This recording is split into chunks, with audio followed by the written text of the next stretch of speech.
Peux-tu Vas-y, ouvrir la Victor. fenêtre vers le haut s'il te plaît? Est-ce que mes épaules passent dans le cadre? Regarde comme il fait beau dehors, c'est l'heure pour aller jouer. Regarde comme il fait chaud dehors, faut sortir s'aérer. Je m'en bats les couilles. Abattu par la fatigue d'avoir rien branlé. Le projet c'était de rien foutre et j'ai aucun plan B. Salut! Aujourd'hui, on va vous présenter notre 4e vidéo des petites astuces qui va porter sur la colle de mardi en UE1. Elle portera également sur un QCM d'anal de l'année dernière en biologie moléculaire. Donc on commence par le QCM d'atomistique qui était le 2e de la colle. Donc l'énoncé nous dit qu'on invente en fait une règle sur les spins de l'électron qui peut prendre 3 valeurs, -1,5, 0 et +1,5, au lieu de 2. Le principe d'exclusion de Pauli s'applique, dites si les affirmations suivantes sont vraies ou fausses. Donc ça c'est inspiré du QCM numéro 1 d'il y a 2 ans où le professeur Bauchy a voulu un peu innover. Donc on résout l'item A. La 6e ligne du tableau périodique correspondrait au remplissage des orbitales 6s3, 4f21, 5d15, 6p9. Donc en théorie, la 6e ligne du tableau périodique, elle commence par le remplissage de la sous-couche 6s. Et on peut connaître, le mieux c'est de connaître les niveaux d'énergie et la règle de Kleshkovsky. Donc on a, en faisant le tableau soit à la main, soit en le connaissant, 6s2, 4f14, 5d10, 6p6. Et en considérant donc la règle des 3 spins, on a un tiers d'électrons, entre guillemets, en plus par sous-couche, ce qui nous donne 6s3, 4f21, 5d15, 6p9 pour la 6e ligne du tableau. L'item A est donc vrai. On passe à l'item B.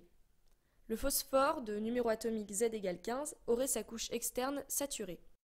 Donc, qu'est-ce qu'on sait? Le phosphore donc, de Z égale 15 a une configuration normale donc pour 2 valeurs de spin et à l'état isolé 1s2, 2s2, 2p6, 3s2, 3p3 avec 3 électrons célibataires. En considérant la règle des 3 valeurs de spin, on a 1s3, 2s3, 2p9, ce qui donne bien 15 électrons. Et on vous a rajouté les orbitales à droite de l'écran. Les 3 sous-couches donc, qui sont entamées, elles sont totalement remplies du coup. L'item B est vrai. Donc on a utilisé des flèches horizontales pour représenter le spin 0, mais c'est plutôt faux de manière purement chimique, ça n'existe pas. Item C, 1s3, 2s3 correspondrait à l'oxygène. Ça c'est très rapide à résoudre parce qu'on sait que l'oxygène c'est un chalcogène qui possède 8 électrons. Donc on a normalement 1s2, 2s2, 2p4 avec 2 électrons célibataires. Mais ici on voit bien que du coup qu'il manque 2 électrons à la configuration proposée. On aurait normalement 1s3, 2s3, 2p2 avec du coup aussi 2 électrons célibataires. Mais du coup l'item est faux. Item suivant. Le fluor aurait 3 électrons célibataires sur les orbitales p de sa couche externe. Qu'est-ce que ça veut dire? Donc, on rappelle que le fluor c'est un halogène qui possède 9 électrons et de configuration 1s2, 2s2, 2p5, donc avec un seul électron célibataire. Dans le cadre de l'énoncé, on aurait pour 9 électrons 1s3, 2s3, 2p3, soit 3 électrons célibataires sur la couche externe. Et l'item D est bien vrai du coup. Dernier item.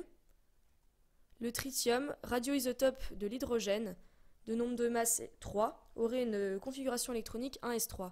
Donc on rappelle que le nombre de masse, c'est le nombre de nucléons qui est en haut sur la représentation d'un atome. Donc là on aurait 3 nucléons. Mais on rappelle qu'en fait le nombre de masse n'intervient pas dans la détermination de la configuration électronique. C'est seulement le nombre de neutrons qui varie. Tous les isotopes ont la même configuration. Ici c'est 1s1. Les isotopes d'une même famille, c'est une famille de nucléides qui possèdent le même nombre de protons. Donc ici, c'est bien faux.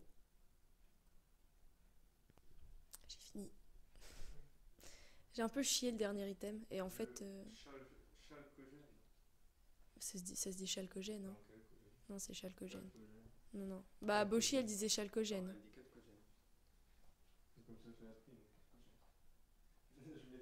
Team Chiral ou Team Kiral? Ouais, j'avoue. Moi, c'est chalcogène. On passe du coup au QCM suivant, qui est un QCM d'anal en biologie moléculaire, fait par le professeur Namour. Donc à propos du schéma ci-dessous, représentant l'épissage d'un ARN messager, donnez la seule proposition vraie parmi les affirmations suivantes. En fait, ici, on a un QRU de court, c'est-à-dire que sur 5 affirmations de court, 4 sont fausses et une seule est vraie. Donc il faut trouver une méthode d'approche qui est différente des QRU de calcul. Déjà, ne surtout pas paniquer. Ça peut sembler bête, mais face à sa copie, on peut être vite déstabilisé. Et on sait surtout que les professeurs Leroy, Mourer et Namour sont assez friands de ce genre de QCM, on l'a vu notamment l'année dernière. Repérez aussi quelle partie du cours est ciblée. Généralement, la question elle porte sur une ou deux diapos du cours. Ça demande du coup de le connaître vraiment sur le bout des doigts. Et comme on n'est pas des machines, et qu'on ne connaît pas forcément tout par cœur dans les détails, il faut se débrouiller comme on peut. On conseille surtout d'éliminer les propositions évidemment fausses, celles qui sautent aux yeux. Du coup, le schéma que le professeur nous donne représente la maturation nucléaire des transcrits. Ici, on est face à un schéma qui est aussi appelé celui de l'épissage. Pour donner une image, on dit que les brins d'ARN vont former un lasso. Le schéma suivant est très important et il résume à peu près tout le cours sur l'épissage, avec la formation du lasso et l'excision de l'intron. Donc on trouve que c'est bien de connaître un schéma, mais c'est mieux de le comprendre. Ça vous permet notamment de comprendre un cours et de ne pas avoir à apprendre tout plein de pages de cours, car tout peut être résumé sur un seul schéma. Du coup, on va expliquer le schéma. C'est de la merde. Donc l'épissage, il correspond à la sélection des exons, impliquant donc l'élimination des introns. Pour ça, on a un lasso qui va se former. Donc comment expliquer cela ? On a d'abord le bout 5' de l'intron qui va venir former une liaison phosphodiester avec un adénosine type. Cette adénosine est retrouvée dans chaque intron. Et après la réalisation de ce lasso, l'exon 1 sera libéré et va venir réaliser aussi une liaison phosphodiester avec son extrémité 3', mais cette fois avec l'extrémité 5' de deuxième exon. Et cette nouvelle liaison, elle va entraîner l'expulsion de l'intron qui est attaché à aucun exon et l'épissage est terminé. Du coup, item A, les dinucléotides N1, N2 ont l'orientation et la composition suivante, 3', GU, 5'. Donc d'après le schéma de l'énoncé, on doit trouver les deux nucléotides présents à l'extrémité 5' de l'intron. D'après le schéma du cours, c'est bien GU, mais dans le sens 5', 3' et pas l'inverse comme suggère l'énoncé, donc l'item A est faux. Item B, l'adénosine qui rompt la liaison phosphodiester entre l'exon 1 et l'intron est appariée avec le SNRNA U2. Donc le cours il n'est pas très clair à ce sujet, et les diapos dans le cours sont pas très clairs, sont pas forcément faciles à comprendre. Du coup, face à ce genre d'item très compliqué, vous pouvez mettre de côté et voir les suivants avant de revenir dessus. Item C, après la formation du lasso, l'exon 1 contient un groupement hydroxyle, donc groupe OH, à l'extrémité 5'. Donc on regarde l'étape après la formation du lasso, qui correspond à la formation de la liaison phosphodiester entre les deux exons, et on voit que c'est bien un groupement hydroxyle, mais c'est à l'extrémité 3'. Donc pareil, faites attention, l'item là est faux.